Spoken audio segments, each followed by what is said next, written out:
Welcome, everybody, to the show. It is Counterclipping show number 125 for May 22nd, 2023. So I'd like to welcome everybody and thank you for coming. So tonight's topic is, which we'll get to in a few minutes, is Wargaming milestones. And I'll talk about that when I'm ready to talk about that. But this has been something that's been on my radar for a little bit. So we'll get to that momentarily. Before we do any of that, let me remind you to, if you haven't already subscribed, please subscribe to the channel for Wargaming and the occasional other thing type of content. Please do thumbs up the video if you haven't already. And if you'd like to help support the channel, please consider becoming a patron. There's links to all that stuff in the video description. So check all that out. Super chats and super stickers are on. Let me put up this week's banner because we have stuff that we will need in it, because we've got two giveaways tonight, both subscriptions to War Diary magazine. And before I forget to mention it, after this show over at Mo's Game Table, Mo will have some giveaways of War Diary magazine, also courtesy of Mark Ruggiero. So please do go check that out after hopping in over here. And then once Mo's done, please go check out Eric at Eric's Table Napoleonic Battles, assuming he is streaming Austerlitz tonight, or whatever he is streaming tonight. So before we get into any of that, and we do have some news as well. We're about due for a GMT update, and unless it hit in the last several hours, I haven't seen it. So we may get to that next week if the case. So let's say hello to Six Actual, Bayonet Brandt of the Armchair Dragoons, Brian Gash, Chad Kennedy, Charles Latorre, Dale Brady, Daniel Silverthorne, Daniel Teets, David Imperato, David Zell, Ed Holtzman, Frank Sciulli, the legend himself, Fucko is here, Jason Williams, Jeff Beeler, Jeffrey Wesovich, Joe Faust from sunny Northeast Ohio, Joe Perez, Joel, John Longshore, of course, is here, John Stanley, John Clark, Carl Creeder from the Wargame Boot Camp, Kilroy is here, Lee Grant, Mark McNair, Marty Sample, Matt Taylor, Meandering Mike, Mo Romaniak, Paul West, Philip Musket, Ray Musselman, Rick Cox, Stacking Limit, Stigler is in the house, Tim Greenhaw, Todd Cox, Vicky, welcome back, William Aarons, and William Bird. So welcome, everybody. I don't know if Eric's given anything away, but I know Eric did a update. Eric has now hit 1,000 subscribers, so a big congrats to him for achieving that dubious milestone here in the Wargaming space. And Bis Nunya, Jeff Taylor, thanks for stopping by. Drew Detterer, if I didn't get you either already. So, but Mo over at Mo's Game Table will be giving some stuff away tonight. So that is a tightly coordinated affair. So we're going to try to do it correctly. Now, let's get to the excuse me, Wargaming news that I have for the moment. And I don't think this hit before last week's show, so we're going to talk about it again. Valley of Tears, the new BCS entry from designer Carl Fung from a series designed by Dean Essig. This is on pre-order over at Multiman Publishing, and it is a little over halfway towards its goal. And Carl says he would like this to be able to be released by the 50th anniversary of the actual 1973 Yom Kippur War. Yom Kippur, I'm not sure. But in any event, it would be great to see this. I have discussed this before, but I'll mention it again. This is not a topic I am especially interested in. I do have one game on it, turns out. That is October War, the old S&T game, and we'll be talking about we're going to get to SPI tonight. Let me put it that way. This will be my number 2 on that. I've actually heard good things about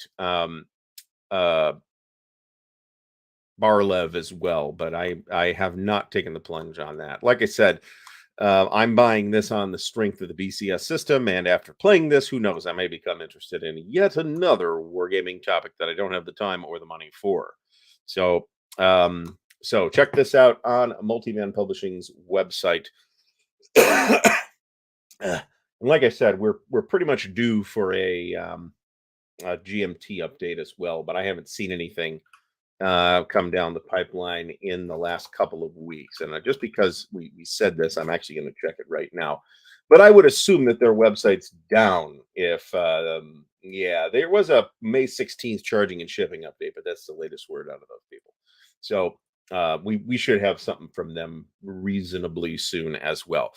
Before we get to tonight's topic, so it won't be too much longer, we will do the first giveaway, and then we'll do the second giveaway later on tonight. And I want to say these are numbers 7 and 8, which means that we'll have 2 more next week, and then we'll do another week or 2 where I have some giveaways coming out of my personal giveaway stash, meaning they're taking up shelf space. So otherwise, John Longshore mentions that ASL Journal number 14 will be released in the next day or two. So if you're interested in that, maybe jump on that immediately, like tonight, if it's still available for pre-order on MMP's website. I have not checked that. Ray Musselman says he's trying to decide between Barlev and Test of Faith. Assuming I'm remembering correctly as to what Test of Faith is, that's the OSS system from Compass. I don't really have a strong positive opinion of that series. Let me put it that way. That's not to say it's terrible. There are some people who have found things to like about it, but I have had limited exposure to it, and I was not enchanted by what I saw. That said, Joel Toppin did some video on Test of Faith specifically, so I would say check that out if you are on the fence between those two. And I also do not have a firm opinion on Barlev, to be honest, other than having pawed through friend's copy, and it's reasonably nice. So reasonably nice put together. Joe Perez is having a rotator cuff surgery next week. Eesh. So that sounds awful. Marty Sample expects the GMT monthly update later this week. They are usually late in the 4th week of the month. I have found that they're actually not, that they're about every 32 days. That's what I typically find. They tend to drift later in the month as time goes by, and then maybe occasionally there is a reset. We have some issues with shipping. Mr. President, 7-pound box, $38 for USPS is horrible. Is that inside the US or outside the US? Because outside the US, I hate to say this, but that sounds about right. That sounds low, if anything. Inside the US, yes, I would agree that that's horrible. And I can also tell you that so when I ship stuff, I use Pirate Ship, which has consistently saved me money, especially when shipping to the West Coast. And because I charge actual shipping when I do ship stuff, when I charge for shipping, then that saves the buyer and or, well, the gift recipient doesn't care about shipping because I'm covering the shipping. But that's consistently saved me money. Now, I have noticed lately they do offer both USPS and UPS. Lately, the cheaper option has generally been UPS for parcels rather than USPS, which has not historically been the case. So a whole bunch of stuff. Let me point out, if you're interested in the upcoming Night Witches game by David Thompson and Liz Davidson, designers, and I don't know if there's a third designer involved or not. I only know about David and Liz, so I'm happy to be corrected on this. Liz's podcast, Beyond Solitaire, has her talking to David and the other individual about that. So check that out. And I did get to sit in on that. I didn't play, but I kind of observed a game of Night Witches. And of course, it's not done at Buckeye Game Fest, and it looks pretty neat, I gotta say. So anyway, we are done with the yellow markers, which I believe to be Swedes. Oh, by the way, we are clipping still. It's hidden behind my giant dome. Musket and pike. I don't think I'm going to finish it tonight, but I'm within striking distance of finishing it at this point. There are one full counter sheet of markers plus this thing. So I do believe we will be able to put this thing to bed finally pretty soon. I have completed my storage solution for Europa Universalis, The Price of Power, and it is suboptimal. I mean, the individual pieces are all nice, but there's a large black box bulge there, and I'm not happy with that. So I'm still considering it. Then again, it's probably not a game I'm going to travel with anyway. Chad Kennedy asks about Ardwulf Con. I have made zero progress on that and am unlikely to do so until after Origins, which is at the end of June. So there's that. Speaking of Origins, if I haven't said, and I have, we are running Compass Games Third World War, the reprint of the Frank Chadwick GDW Classic. Um, if I haven't said this, and maybe I haven't, you are not committing to the entire event or the entire playtime. You're only committing to a 4-hour slot. We expect to rotate people in and out as we go. It should be a grand old time. And my second convention in a year where my hotel plans got borked, in this case, roughly a month before the convention. So I have had to make other hotel plans, not desirable. Remember that hotel reservation I said I had to cancel? Well, I canceled it, and yesterday I had to call and remake it. Yee! Panzer Division Lair, welcome to the stream. Went to order the new Kingmaker from England, and they were charging $125 for shipping the day it was released, and now shipping is $75. That smells fishy to me. Just that change. $75 unfortunately doesn't sound incorrect. It's certainly really, really high. I have to say. David Imperato received the British Way today. It is a nice looking game. I got a glimpse at it at Buckeye Game Fest because those dastardly individuals at the Players Aid had brought theirs. And it is actually pretty neat. If you're a particular devotee of coin, you'll definitely want it. And or of that particular topic, the end of British colonialism, as it were, or at least parts of the end of British colonialism, right? Gandhi covers some of that territory as well. Now, I will say, I don't know what's going on in the UK, but I mean, I literally don't know what's going on in the UK. But when I ordered a cube for me trays from Poland, shipping was just a little high, but not like, oh my God, I can't order this. This is ridiculous. It was like something like $20 or something like that to ship stuff from Poland. So that is not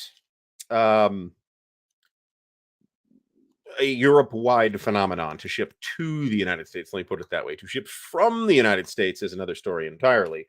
And that's much more expensive than it's supposed to be. So I have a lower opinion of DHL than I do of UPS and probably FedEx as well. And my opinion of FedEx is pretty low. My opinion of UPS, and remember, I used to ship stuff for a living. So, I had some experience. And back in the day, UPS was the absolutely gold standard, unless you needed it overnighted, in which case you went FedEx.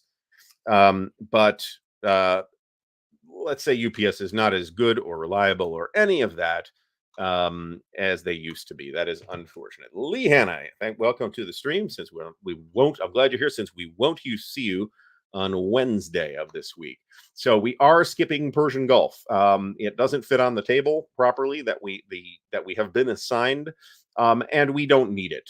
We have plenty of game to play without Persian Gulf, so we are just doing the other 3 games together, which is still an awful lot of game.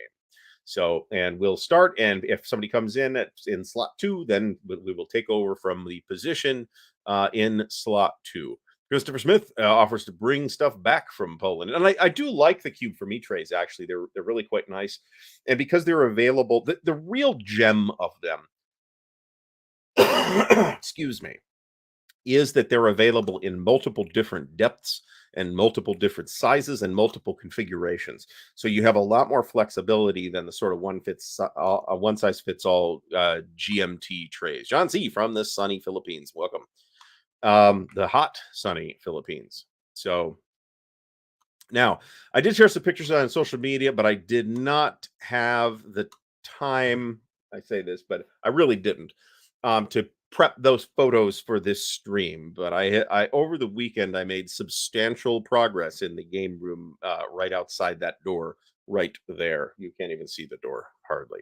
That's a door, and right outside that door is the game room, and progress was made. So tables are all cleaned off. I got rugs down. I have the remaining, what I hope will be the remaining needed components will be here tomorrow. So I will be able to, hopefully by the end of the week, or at least by the end of the weekend, get that nailed down. So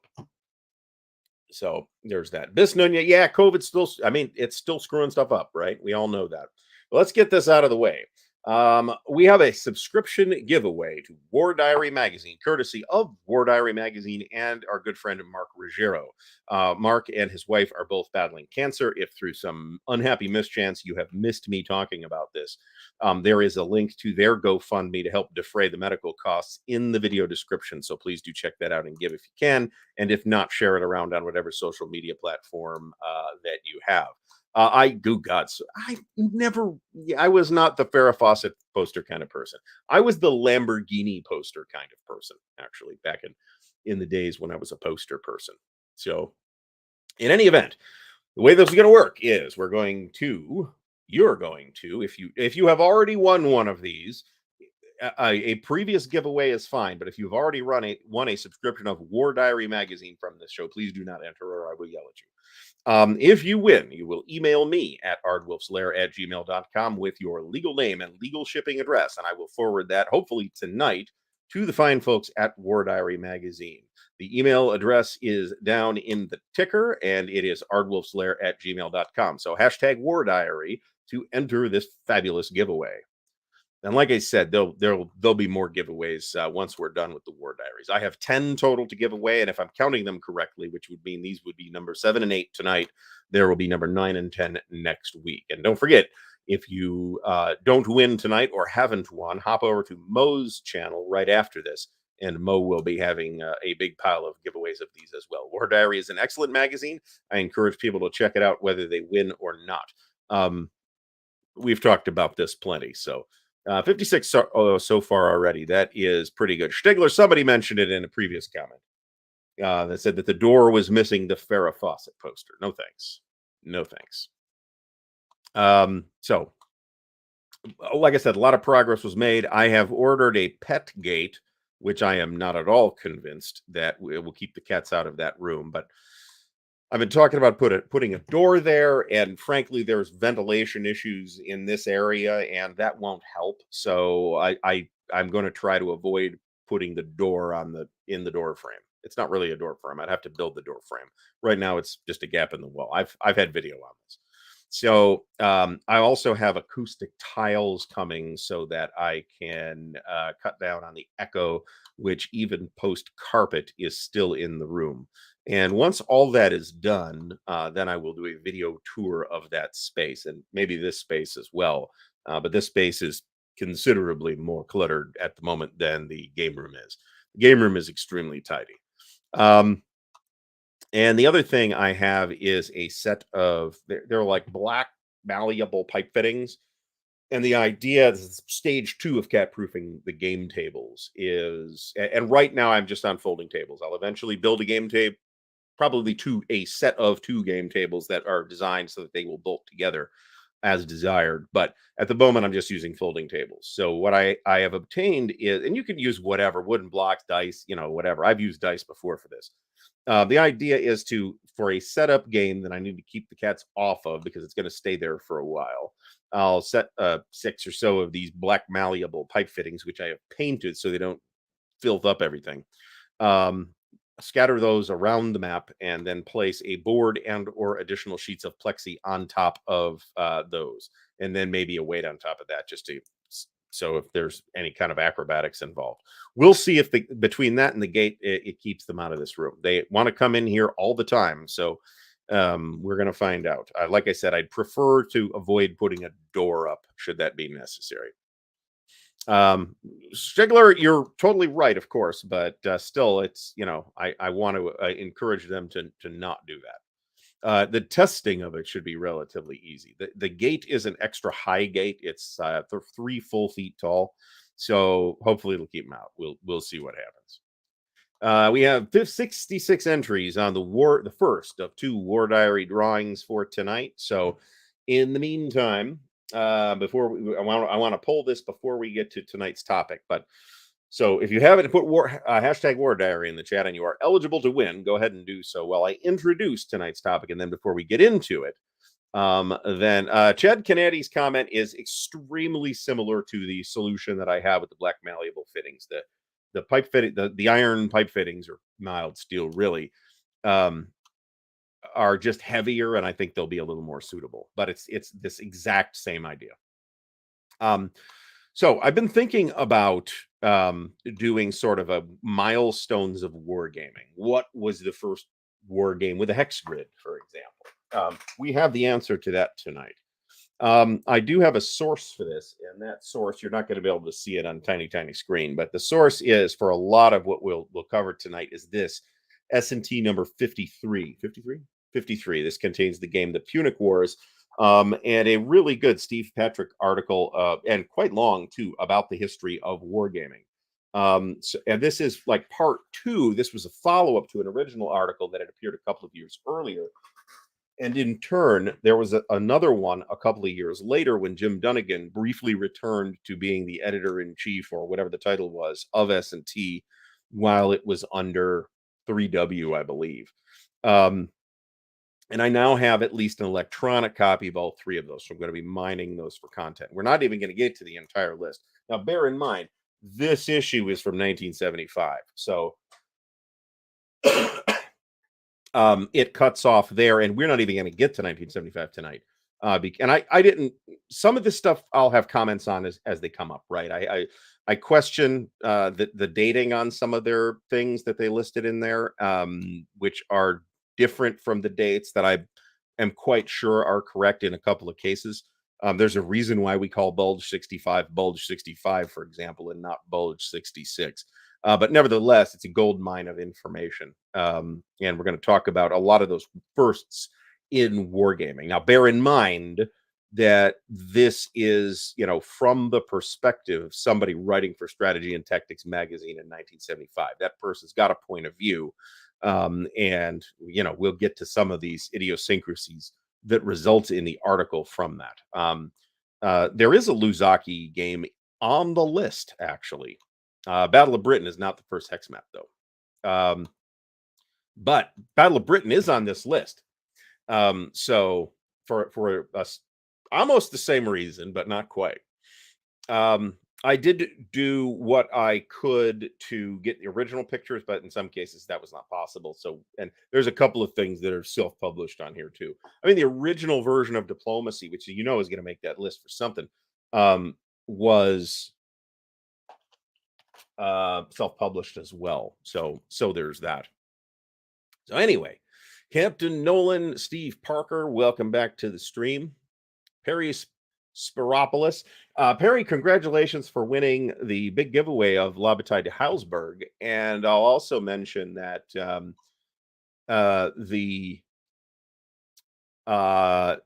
was a very nice note from Marshall Enterprises to Perry for having won, declaring him the Prince of Grossendorf.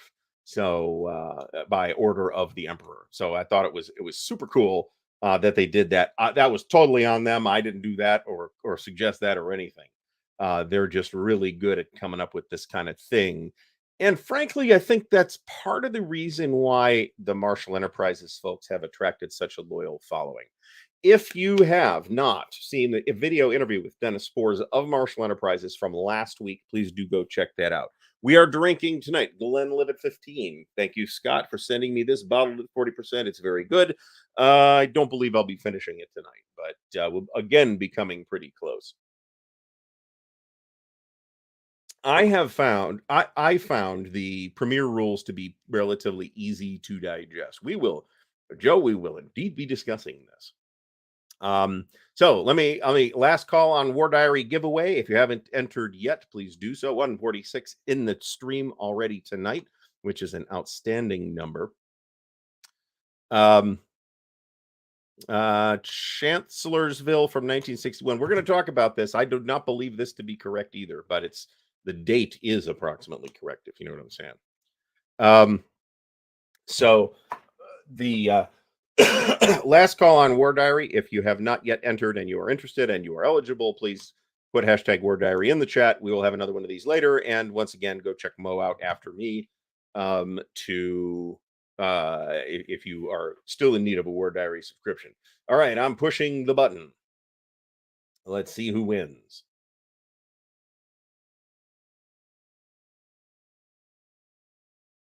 Tom Borman is the winner of the War Diary giveaway. Tom, please do send me your email.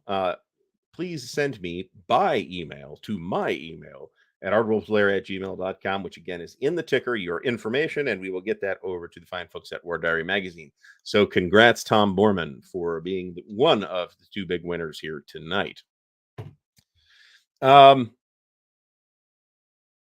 Mike Welker is sore that he didn't win the game, but there was only one. I mean, there's not that many left, right? There's only like 20 or 30 or maybe 40 copies left, and frankly, we sold a few either in during that stream or in the immediate aftermath. So there's that. Christopher Smith asks if there are any GTS players on here who was gifted a copy of Where Eagles Dare last week, worth getting into or moving on. So I've got good news and bad news. The good news is GTS in my opinion, is worth your time, but Where Eagles Dare is a very difficult to access starter package. Um, so there is a learning scenario which is almost worthless, and then you're pretty much into fairly large scenarios. There's like one scenario that's not multi-map after the first scenario, so I'd start with that. The campaign game for War Eagles Dare is very good, but it's 5 maps, right? So unless you have the space and the time to do that, and it plays relatively quickly and fluidly, so you're not necessarily setting yourself up for a 10-month saga. But it is a lot of space. It's a very space hungry game system, to be honest. But yeah, I think it's totally worth your time. That said, of all of the GTS games in the series, the worst one to start on for this reason is Where Eagles Dare. So there's that. Not that you can't, you can. It's just that there's a lot smaller scenario selection available in Where Eagles Dare than there are in any other game in the series, except for the magazine game that just came out and and possibly No Question of Surrender, which I do not have. So Bisnunia, we'll see you when you get back. We will probably have a good hour or so before we do the second giveaway. So in any case, let us start tonight's topic. Here we go at 8:28. So it's taken a little while. All right. No, I elected to skip Tactics 1, and this is I think another one of those spots where I'm like it's kind of a little bit scratching my head over the S&T listing on this, right? Um First modern commercial war game they list as Tactics 2 rather than Tactics 1. Now, maybe commercial is the defining point there. And they do pin the introduction of zones of control at Tactics, or Tactics 2, I should say, not at Tactics.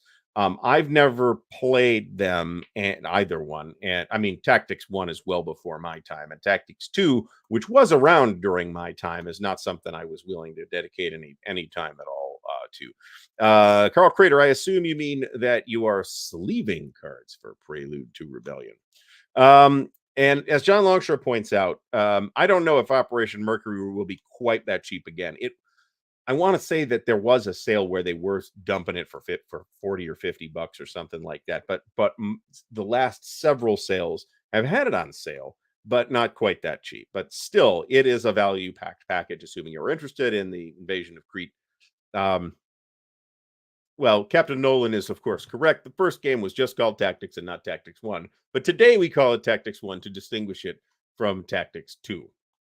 So, but for some reason, S&T flags this as Tactics 2 rather than Tactics 1 as the first modern commercial war game. And I'm not sure that seems to be a pretty fine point to draw that line. But zones of control, I think they may be correct. Stigler is a perfectly natural linguistic phenomenon to seek diminutive forms of terms that you use all the time. So, and I don't think this is I mean, it's not a tactical game either. So there's that. But I mean, I'm going to cut Charlie some slack for that. Okay, they had a much rougher sense of that back at that time, in which you had to extract that from sometimes very technical reading. Nowadays, you can go find that distinction on Wikipedia, right? And that's you got to cut some slack to the S&T people who did not have Wikipedia or Board Game Geek or whatever else back in the day. Now, Tactics and Tactics 2 are basically World War II operational simulations. This is how I would categorize these games. Set in a mythical land of elves and goblins.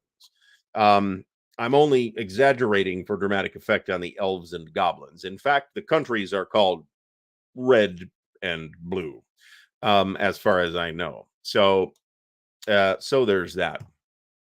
I think Christopher Smith does mean GT. Oh, the GMT. Yeah, that's true. The GMT did do an Operation Mercury game. I think called Operation. Was it called Operation Mercury? It might have been. It was one of their very early offerings too. I mean, it's not particularly poorly regarded. We are not going to get anywhere near timeline wise to GB2 or Case Blue at this point. When those came out, I am not sure they were the biggest war game. Let me put it that way. And they're not now, but they're they're right up there, obviously. So, and remember they weren't released together either, so I'm not sure that it would count. So in any case, because it is divorced now, remember this is 1958. This chronology does become significant later. Mo from Mo's Game Table is here. I have already sent people your way after the show tonight. A lot of people do have fond memories of Tactics or Tactics 2, and for a lot of people who came in right at the beginning, literally, this was their introduction to the hobby. And it's by modern standards, it's super easy to play. It's on a square grid on fictional terrain. That's why I'm not interested in these games. I'm just not into war games on totally fictional topics, unless perhaps there are elves and goblins or spaceships or something like that. That might be a little bit different. So,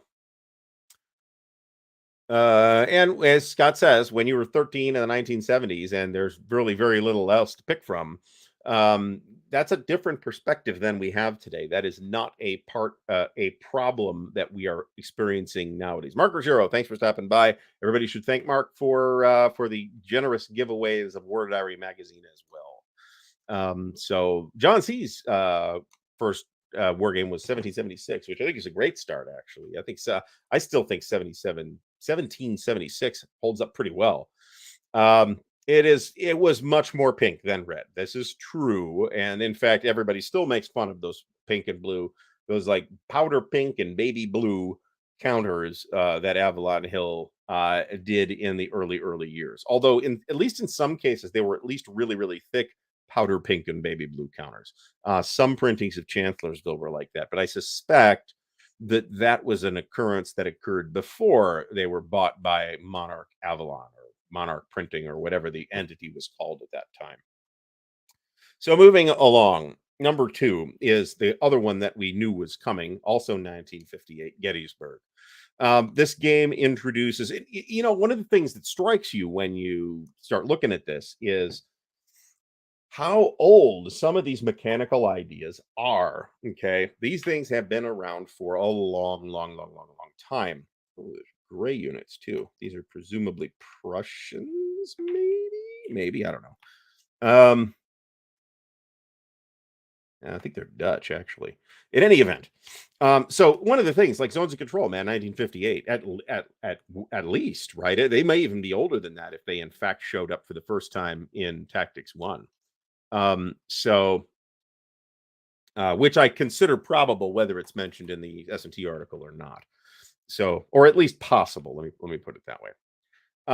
So let's pull that in.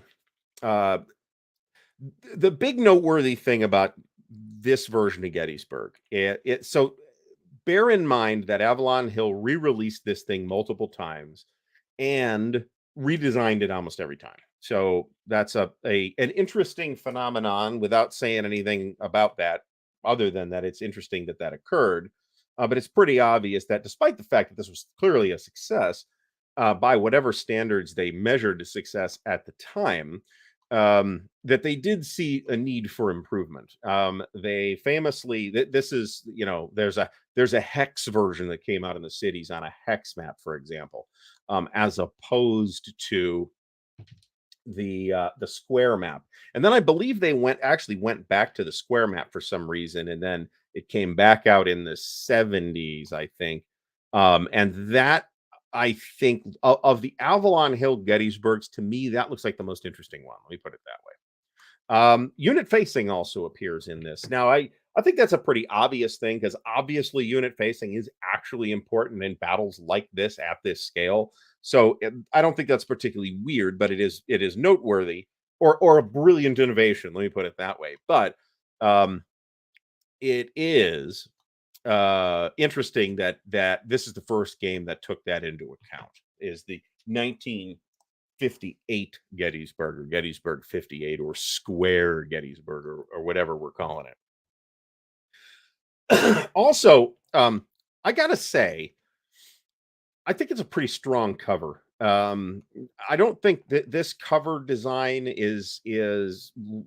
would be certainly wouldn't be considered eye catching today. But it's clean. You can read everything that's on there. I think it's evocative. And I actually like a lot of these old Avalon Hill covers from just a cover art perspective. So another thing, as John Longshore mentions, we're going to talk about some innovations, things that were innovative when introduced to board war games, but that were in fact around in miniature games significantly earlier.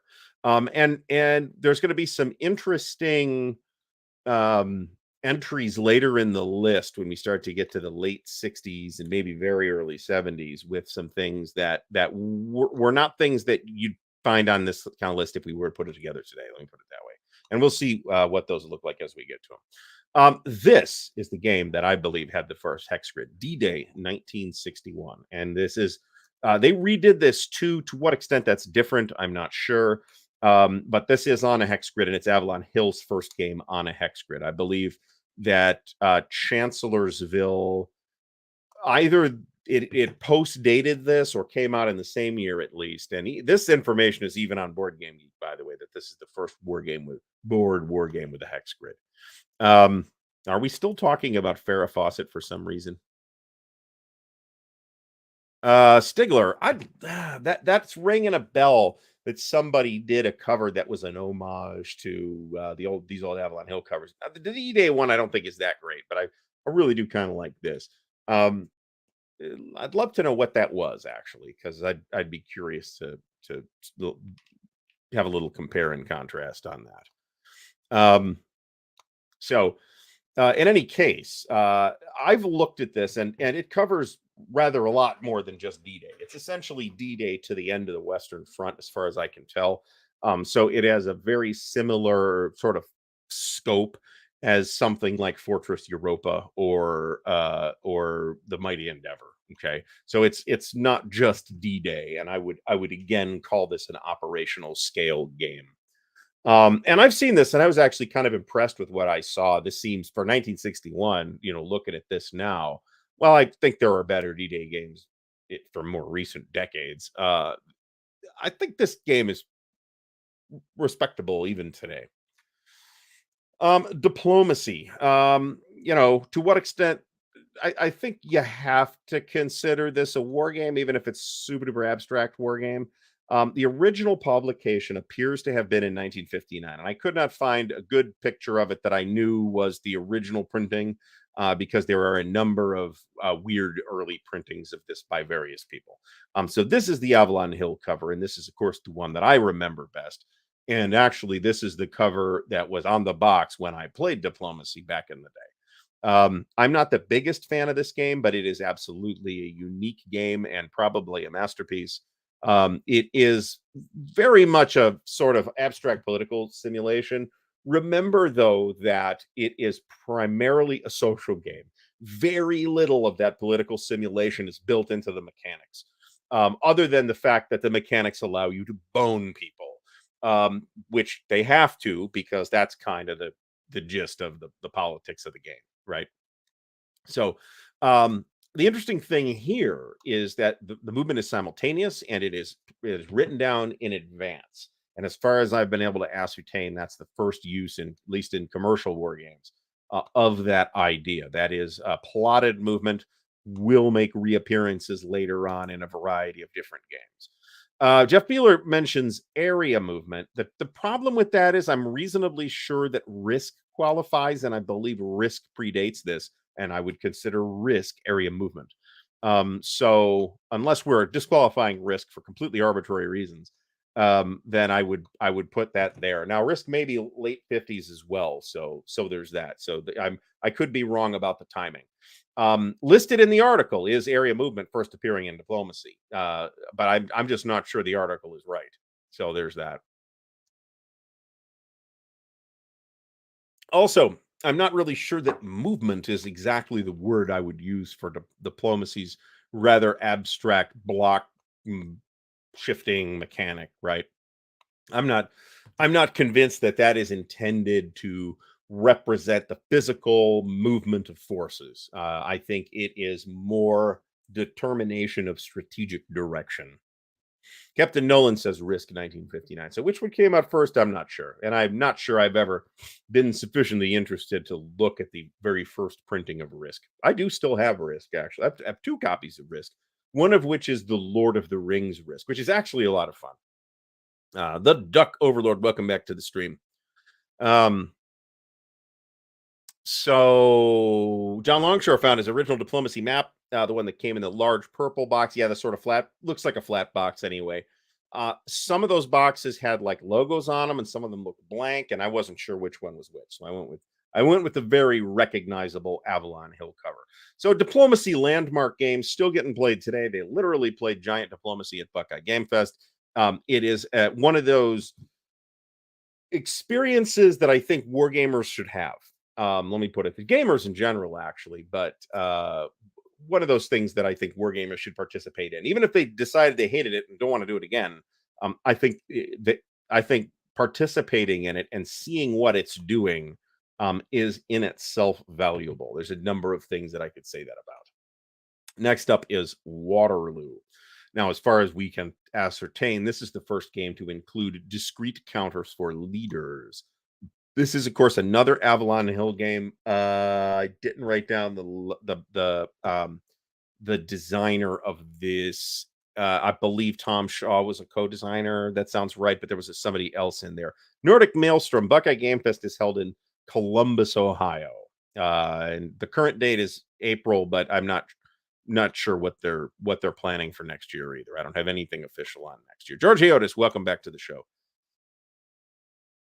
Um, there is a joy in entering your first game of diplomacy. I mean, there's like YouTube channels dedicated to diplomacy.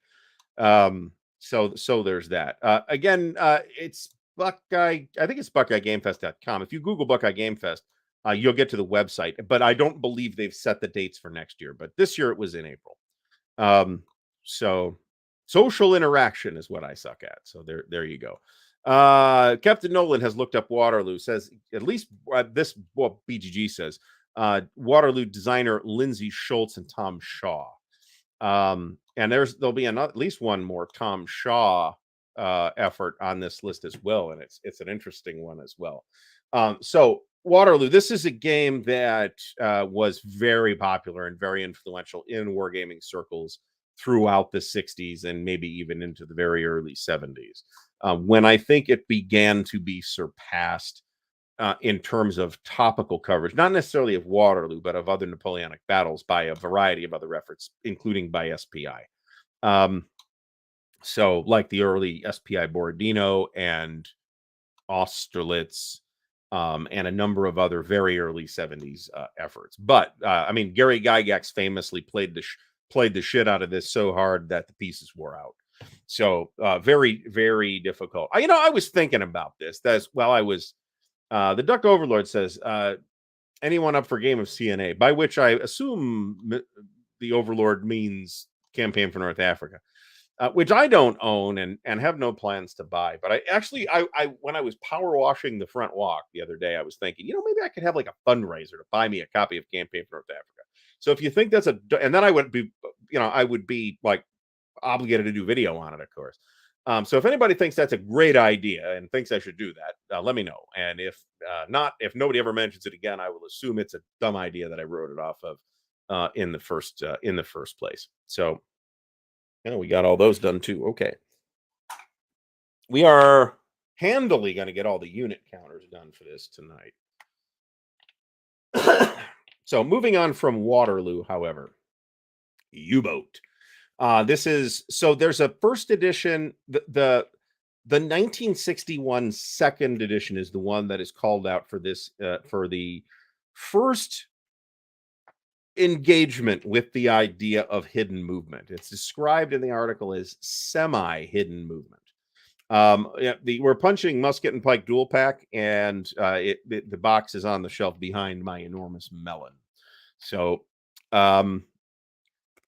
a later game, Bismarck, which I believe will show up here in a minute, goes full out on the hidden movement thing. But we believe that that first appeared in the 1961 second edition of U-Boat, if Stephen Patrick and the SPI S&T article are correct on that. It's interesting because they don't say second edition; they just say 1961.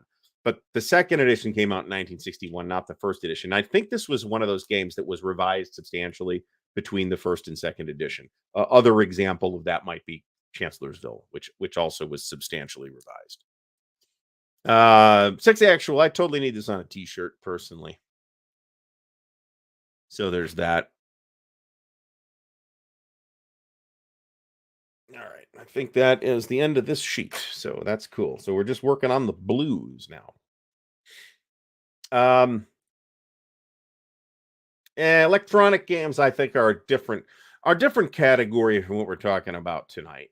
Certainly, we're seeing things in that space now where the electronic assistant tends to be a phone app because nobody has to make hardware for that. So, we're never going to see another Dark Tower again unless it's Dark Tower and a nostalgia project from somebody. Jutland was 67, if I'm not mistaken. I might be wrong about that. Matt Taylor asks, what year was Jutland? And it does have hidden movement, but I believe that was 67, so it was later than this. So after U-Boat, we have the 1962 Bismarck. What we mean by multi-level here sounds actually interesting. Per the article, it has tactical elements. Now, this is another game that changes. Shit, I got the title wrong on the top of the card. This is Bismarck, not U-Boat. So this is another game that changed substantially between editions, I believe. And John Longshore says somebody is selling a campaign for North Africa for $1,100 in the shrink wrap, although he believes they did not shrink wrap SPI games, maybe the flat packs. I have seen flat packs shrink wrapped. I have also had people tell me that SPI didn't shrink wrap anything. So I don't know. And that may have been something that changed at some point. Remember, they didn't start doing the boxes, the bookcase boxes until like the late 70s. So Captain Nolan correctly points out that this was the first game named after a donut. So what we have is multi-level here. We've got kind of this sort of bird's eye view of the sort of operational area. I would call it operational. But then you zoom in at the tactical level to fight the battles out. So it sounds like this is the first game like that. This is also, I think, a pretty good cover for its era, by the way. Perfidious Albion says, if he's not mistaken, the original Bismarck utilized the search and tactical battle map, and the later editions used the Jutland rules, which is very plausible. And Jason W. says, this is the golden age of board games. You're in it right now. I agree with this, and that applies to war games too. We have a surplus of amazing board games too, but this channel is not about that as such. There's 150 people here. If everybody donates $10, you can get me a copy of CNA. That would be great. There's a Ko-Fi link in the video description. So if I end up with $1,100 at the end of the night, then I guess I will consider myself obliged to go buy a copy of Campaign for North Africa. So there's that. It is not cheap. But I have had the feeling, and I've gone on record as saying I think CNA is probably a lot more playable now with modern tools like spreadsheets and stuff than it necessarily would have been in 1981 when it came out. So Joe Perez, whose word I'm going to take for this, says that they were shrink wrapped when they were sold retail, which makes sense actually because they're losing SPI, the publisher's losing track of them at that point at which they enter the retail sale chain. And I'm gonna Joe was there. I'm gonna take Joe's word for this. So thank you, Joe. Um, this would be amazing. That I would be feel bad if I missed out on that. Alexander Fontaine Rousseau correctly identifies our true lack nowadays, which is in fact time. None of us have enough time. You know, I know there are stores nowadays that do shrink wrapping in house. The Soldiery here in Columbus does it in house, where they shrink wrap games that are missing shit, so you can't tell before you walk out of the store having paid money for them.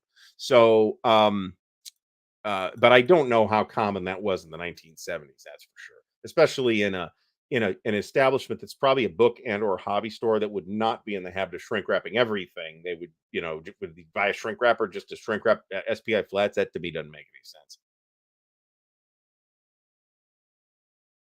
So, but I'm happy to be corrected based on new data. Perfidious Albion says, "What is computer wargaming but the extension of wargaming from the early '80s?" I wish this was true. I believe it not to be. I think most computer games are fatuous and shallow games that do not simulate anything very well, and certainly not as well as your average hex encounter war game. So, the Duck Overlord mentions decision games. So this is not going to be a reprint. This is going to be, they've even changed the title after people complain. It's going to be called the North African Campaign, and as far as I can tell, it is a complete redesign. Maybe it'll be good. Caveat emptor is all I got to say on that. John Longshore said that when he worked at a hobby shop, they had a shrink wrap machine. Customers would want to see what's in the box, also known as no. And then they'd have to go back and rewrap it. That seems really weird. Mark says there's an unpunched one for $500, so that's cool. Like I said, I would need to run a fundraiser of some kind to actually do that because it is super duper expensive, more expensive than anything I've ever than any war game I've ever bought. Let me put it that way. In any case. So there's other reasons. Nordic Maelstrom says he's with me. He'd rather play a hex encounter game over a video game any day of the week and twice on Sunday. I agree with that, but I think that's not. It's not just the social aspect of it, right? It is the fact that I mean that's an element too, but it is also the fact that I think board war games tend to be better. At least some board war games tend to be better simulations than computer war games. Most computer war games are extremely shallow with a cheating AI. So, now I do remember, as Stigler points out, those weird plastic bands that would keep the cover component on. I do remember those, but yeah, that was independent of whether they were shrink wrapped or not. That was intended to be used later. All right, moving on from Bismarck is Stalingrad. This is, as far as we can tell, the first East Front World War II game, and the first game with weather rules. This is 1963. Once again, I believe this to be a game that does not hold up very well today, but that does not diminish its importance back in the mid to late 60s. Right, very important game, very influential game. Not because it's the first East Front game. I'm sure we would have gotten to the East Front sooner or later. But this is nevertheless a very important and influential game, and a game that a lot of lessons were learned from. Many of them lessons about what not to do. I think you can absolutely look to something like Russian Campaign and see the influence of Stalingrad on Russian Campaign. And then in turn, you could turn around and see the influence of Russian Campaign on a million other things. So,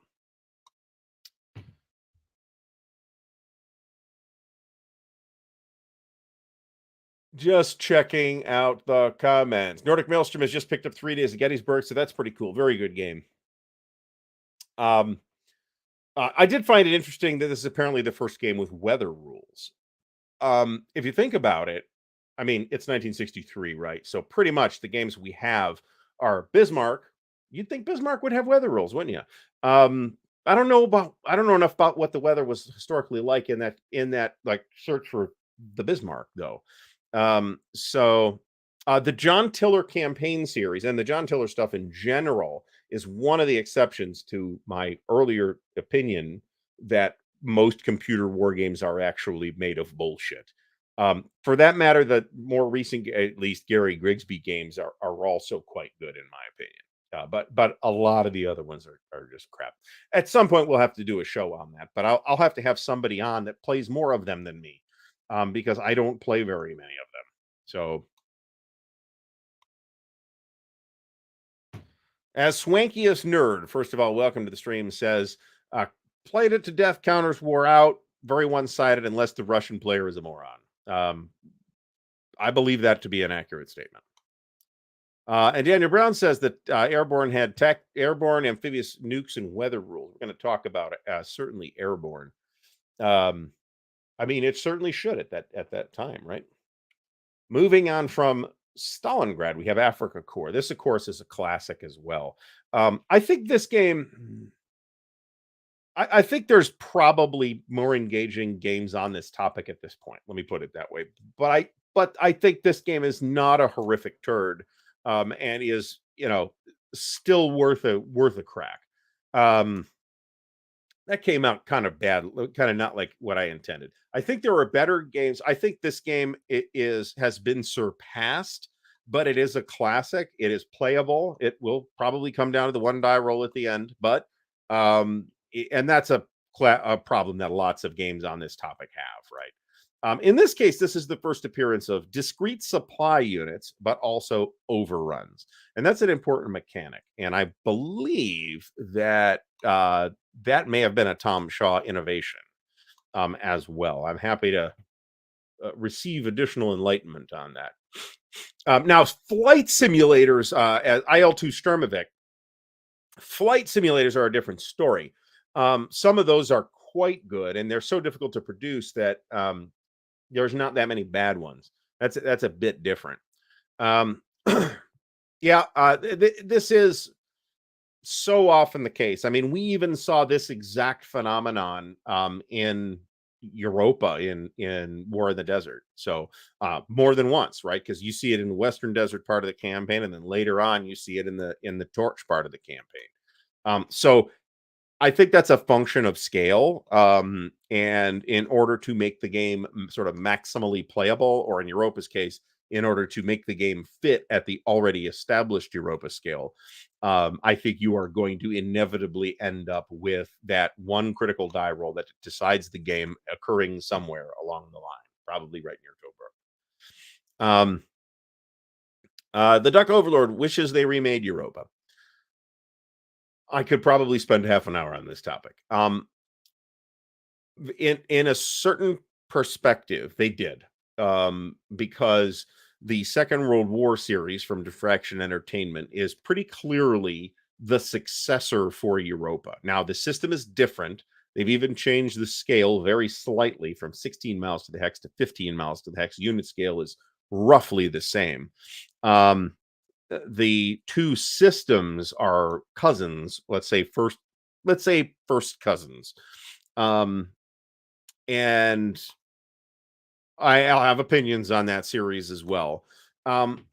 What I think of when I think of remaking Europa would be to completely reimagine it. Maybe keep the map scale, maybe adjust the unit scale and or turn scale to better reflect the realities of how the thing actually plays at that map scale and what unit frontages would like actually look like. I think if you had reimagined the order of battle to include very, very few units smaller than divisions, then I think you're on basically the right track with a reimagining of Europa. And in fact, this is my secret motivation for acquiring an extra complete set of Europa maps. So there's that. But oops, we have screwed this up.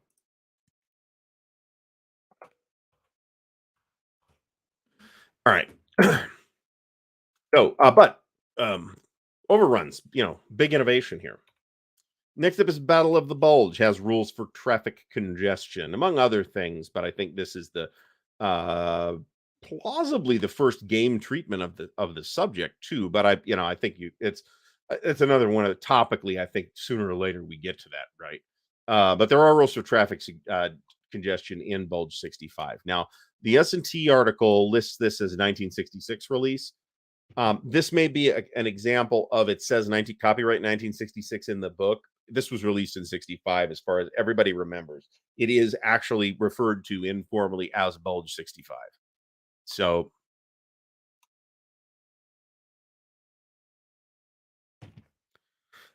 so another thing Duck Overlord mentions, they think somebody is trying to make a smaller version. So you may be thinking of the Frank Chadwick's ETO project, originally with Victory Point Games, and which will eventually see a second win coming from GMT.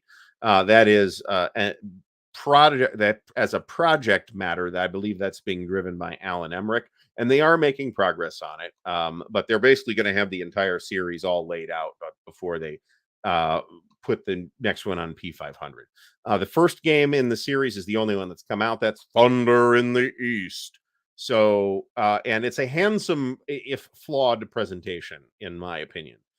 Flawed, not graphically. Graphically, it all looks very nice, but the physical component quality is not awesome. The maps are nice. The rulebook falls apart at a fart, and the counters delaminate. Every copy that I have personally physically seen in this, me looking at the real counters and not on screen, has had delaminating counters, and I think that's problematic.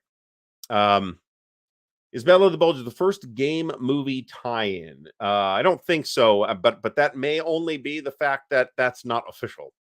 Um, so the Pink Germans, yep, we're still in the pink era. Next up is Guadalcanal, which, as far as I can tell, is the first game to include step losses and the first game in which you have a range figure on the, well, with the pieces. I guess I don't know if it's on the counters. Now, a sort of reimagining of this recently appeared from War Diary magazine, designed by Mike Nagel, also called Guadalcanal. I did do an unboxing of that, in which I did not mention that because I did not realize that at the time. That turned out, I learned that in the subsequent conversation. Um, Bulge 65 is a justified classic. And while again, I think I think you can find better Bulge games now. It's still worth playing. It's still a good game, right?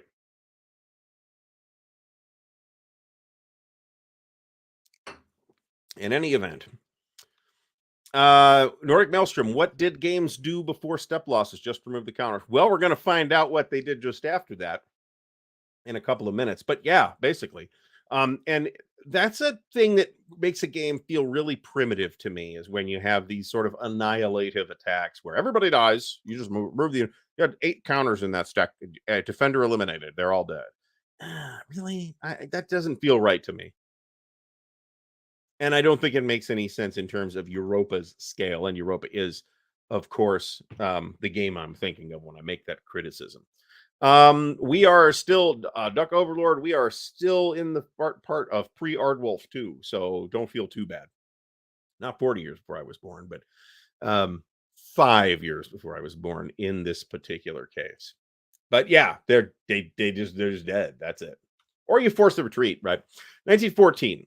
This is 1968, and this is a, not sure it was the first published Jim Dunnigan design, but it's one of the first, and it is very interesting. There are dummy counters, there are multiple CRTs, there's rules for command delays. There's also, I believe, rules for hidden movement, or hidden unit status at least. So there's a fog of war element going on here. This is actually a very interesting design. Now, it is universally considered to be something of a slog to play. But one can also reasonably make the statement that, hey, that means it's a good simulation of this campaign, right? I'm not sure I've never played this, and I'm not sure off the top of my head where this ends. Does it end at the end of 1914, or does it continue through the entire Static War? I suspect it ends at the end of 1914. But obviously, this was in an Avalon Hill flat box. It's very interesting. It's a bit kitchen sinky. There's a lot of moving pieces to this for a game that came out in 1968. But it's a quite interesting design, which is different than saying it's a good game, right? But there's definitely some innovation happening here. The dummy counters, in particular, we've seen here and there since pretty much since then. Games with multiple CRTs is something that we've seen before elsewhere. I mean, Dunnigan himself did that in at least several other places. War in Europe has multiple CRTs, for example. So, and I believe that is a Dunnigan thing. Yeah, there's a plotted movement option too, isn't there? That's really kind of interesting if you think about it. Now, maybe it means it's not fun to play, and that is the consensus on this thing. 1914 ends in November 1914. Thank you, Adam Misnick. The end of first Ypres or Ypres or Wipers or whatever you want to call it. I usually say uh Ypres, I guess. Um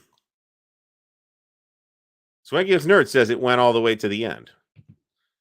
Boy, that would be a very difficult experience if this you start this in 1914 and play it all the way to the end of late 1918. Ugh, no thanks. All right, next up is Battle of Britain. This is the Luzaki design. This is a game from 1968, Game Science. I'm not sure it said Game Science on it at the time, and this cover is not the Game Science cover. It's the cover of another publisher that picked it up at some point, but also released in 1968. So this is, as far as we can tell, the first Air War game, the first dedicated Air War game.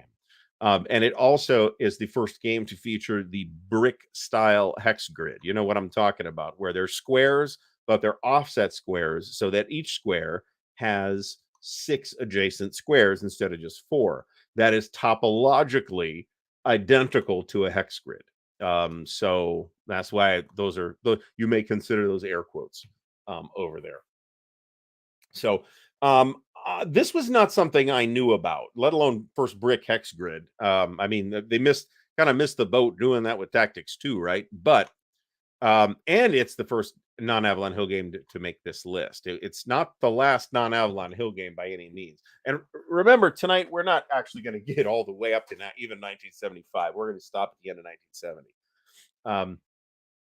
Just because that's what I prepped, and B, I don't have a similar resource for game stuff after 1975, and I would need that. So, if anybody wants to participate in this conversation, maybe we should start talking about it over Discord or something.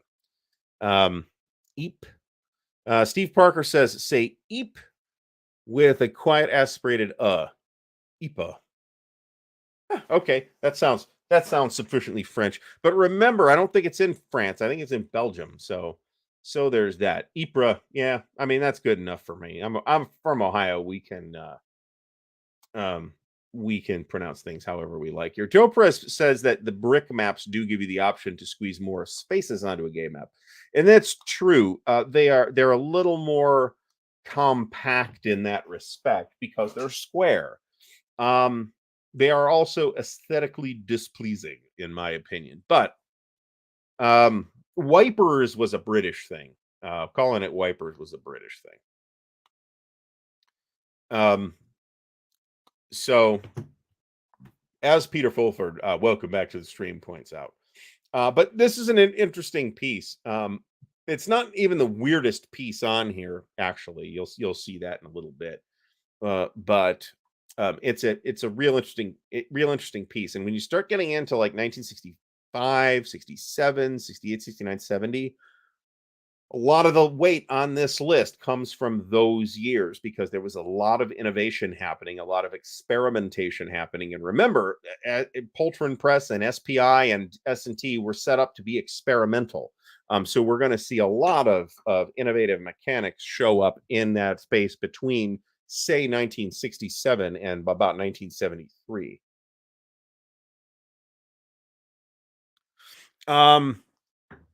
Perfidious Albion, a different game, is credited by S&T in for 3D movement. Let me put it that way. That game is Star Force, by the way. Um, Swankiest Nerd says they speak French in that part of Belgium. I believe that's true, but they also speak it with an accent, a Walloon accent, right? So, I mean, even here, France, like every other country, has regional accents and dialects and stuff like that. Well, here's a weird one. Self-published game designed by Roger Cormier, Trafalgar, 1968. And it's on sort of this dot map. This is, as far as I could tell, the first Age of Sail game, at least in the war game space. And it had this sort of dot map, and then you had these transparent, what looked like plastic overlays that regulate movement in some way. As far as I can tell, this was not published officially anywhere, like by an actual publisher. The weird thing here is, and I left it on the list for kind of for this reason, is to kind of illustrate something that was happening in the wargaming hobby back in this time, right? In addition to the other things that are going on, like SPI is about to get started, and Avalon Hill's continuing to put stuff out, and a couple of other things are starting to materialize, including whatever Luzaki was working on. The happening space was in sort of this DIY space where it would just be individual people, and maybe have some copies, or maybe print a limited number of copies. There was only a couple of hundred of these printed, for example, from what I hear. And the people saw it or they didn't, right? It was never available in stores or anything like that. Maybe it would pop up at a convention, and that would be it. Although I'm not really sure there was all that much in the way of conventions at the time. There were clubs, certainly, but not a lot of conventions, let me put it that way. So, and I this is smells to me like it fits into that sort of DIY aesthetic that was really common at the time. And I have to wonder to what extent this is happening now, because we now have a lot of really remarkable tools for creating your own games that war games or whatever they are, desktop publishing software and fancy color laser printers, and this stuff's all generally fairly affordable, right? So it does look miniaturesy, but I don't see evidence that it was intended necessarily to be played with miniatures. It does give you that vibe, though. I completely agree.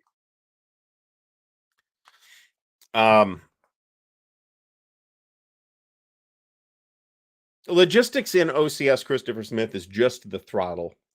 It's not a perfect logistical simulation, and it's not intended to be. That's the tuning mechanism, really. So this does look fairly interesting. It's also, as far as we can tell, the first game that actually includes multiple scenarios that don't just say, "Here's how you set it up," and then you play to these victory conditions. There are multiple scenarios in this, and it's very interesting that did not appear until 1968. Perfidious Albion mentions print on demand, and that's completely true too. And there's a bunch of different avenues for print on demand, but in a lot of cases, you can just make this shit at home, right? If I was doing like multiple sets of cards, I certainly wouldn't want to do that on my printer, right? I'd probably look into Wargame Vault or something like that for that type of option. Next up is another one. Now, this was also self-published. Designer Lawrence J. Risecki. This was, as far as I could tell, was published by Histo Games, which may be a different company than Histo Games, and then was later, but still in the same year, as far as I can tell, self-published. As far as I can tell, this is the first Ancients war game. Again, inside the wargaming space, and as far as I could tell, it is the first game that has combat that appears in the hex, which means that it's not two adjacent hexes that are fighting. It's you move into the enemy's hex, and that's where the combat happens. That's still fairly unconventional, by the way. It does happen here and there, including in Pacific War, actually. Happens in the I mean, in naval, you can see why it would happen, and it makes complete sense based on the scale of the hexes. It's like 100-mile hexes. But Pacific War land combat works exactly like that. So, so I thought that was fairly interesting, and obviously it's a pretty small looking game, and it certainly appears to be basically Second Punic War. Next is the we may finish early tonight, actually, with the topic. We'll still go for the 2 hours, but next up is the Blitzkrieg module system, and I this sort of blew past me and then I started looking into it. I'm like, huh, this is actually like a mod kit for an existing war game. And therefore, I think it's the first war game supplement for Avalon Hill's Blitzkrieg. And you can obviously see that this is Redmond Simons's cover work. Although I don't know that this is the 1969 cover. Right? That's just what BGG had. But that's a pretty cool cover. And it's very Redmond Simonson. Modular rules, I'm not 100% sure what that means, but it appears to be a like packet of bolt-ons specifically for Avalon Hill's Blitzkrieg. And that's pretty interesting. And for that matter, this is a very early I think it's the first SPI entry in the list as well. And obviously, we're going to see more from SPI for obvious reasons. But this is for this reason, 1969 is the correct year. It is the correct year, yeah. And I also see a reference to multi-phase movement in combat here, and I don't really know what that means without looking at this, and I'm not going to run this down from 1969, to be completely honest. Although, like I said, I believe this is a cleaned up version of the cover, but this really is a very good cover, I think. Next up is gotta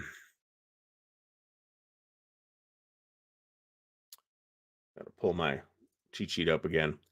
Is another one that's an oddball but not self-published game. This is called Deployment, also known as wrong tray. Also known as Tactical Game 10. This is a Jim Dunnigan design, published by Poltron Press. The Peter Fulford, that is essentially without additional details, that is exactly how I take that description in this particular case. I have nothing to say about Pittsburgh. So sorry to disappoint you all at my lack of interest in talking about Pittsburgh here. Although Vince Reese says Pittsburgh is greater than Philly, which, I mean, have you been to Philly? Ooh. I mean, admittedly, it's been 27 years since I've been to Philly, so maybe it's beautiful now, but when I was there, it was not. So, which was for Origins in 95. All right, we are baggying, and these bags appear to have some serious flaws. In any event, Deployment, first game in which line and column formations get to be a factor. You'll notice the primitive looking components. This was what they did back in the day, and these were not mounted counters either. Like I said, there's, in the more general trend of gentrification that has been observed in most American cities, it is entirely plausible that has hit Pittsburgh, not Pittsburgh, but Philadelphia as well. But when I was in Philly in 1995, it was a shithole. So sorry if you're fond of Philadelphia, but I don't think you're arguing with me either. Like I said, hopefully it's nicer now. Joe Perez says that the original Avalon Hill Blitzkrieg was kind of modular, basic game and advanced game, which used air units and breakdown counters.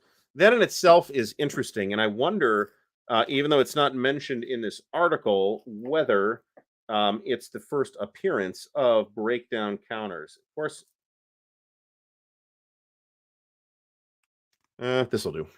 I'm looking for a larger baggie here, because right now this is just going in baggies.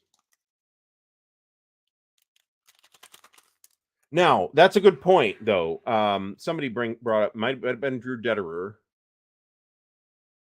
that and I mentioned this already, that some of these things mechanically did predate their appearance in uh, board war games in miniature games. It may a number of ideas, including several of the things on this list, like unit morale, definitely appeared earlier in miniatures games. There was a point at which, if you wanted simulation, miniatures games were where you went. I believe that era ended in the 1970s, however. There are people who will disagree with me. Um, but I think the reasons to play miniature games are not because you want a robust simulation. There are other reasons to play miniatures games, in my opinion. And that is not in any sense a dig at miniatures games. Um, so back in the day, though, these folks were really committed to the idea of having these very experimental games, right? And that's why they started putting games in S&T. They were supposed to be experimenting with new ideas. Next up is Crete. This is the first magazine war game, and I didn't get the issue number for some reason of why of when this showed up. It's something like S&T number 26 or 16 or something like that. Once again, paper map, unmounted counters. The first couple of these had unmounted counters. Not exactly graphically, aesthetically fulfilling at this point. But it's also 1969, so what do you want, right? This is the first game to include an air like a model of an airborne assault. And maybe that appeared in Tactics too, but I don't know that we can call it that. There's a mechanical counterattack that is present in this game as well, and I'm pretty sure this is a Jim Dunnigan design as well, but I could be wrong about that. I did not. I assumed and did not check.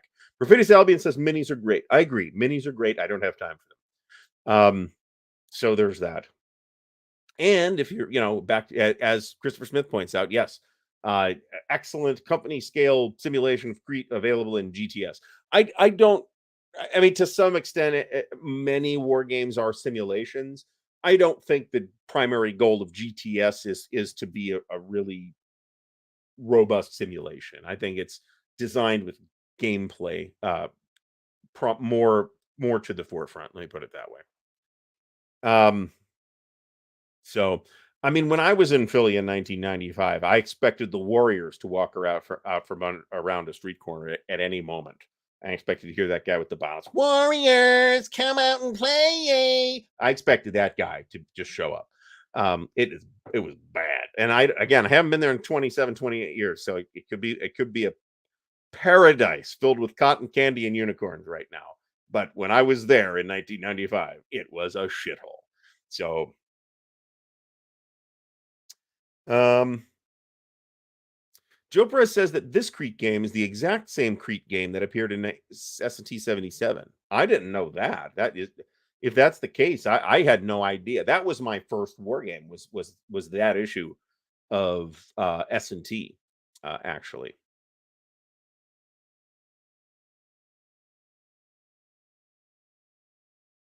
The Duck Overlord says he likes the idea of GTS, but they know attack and defend numbers just really mess with him.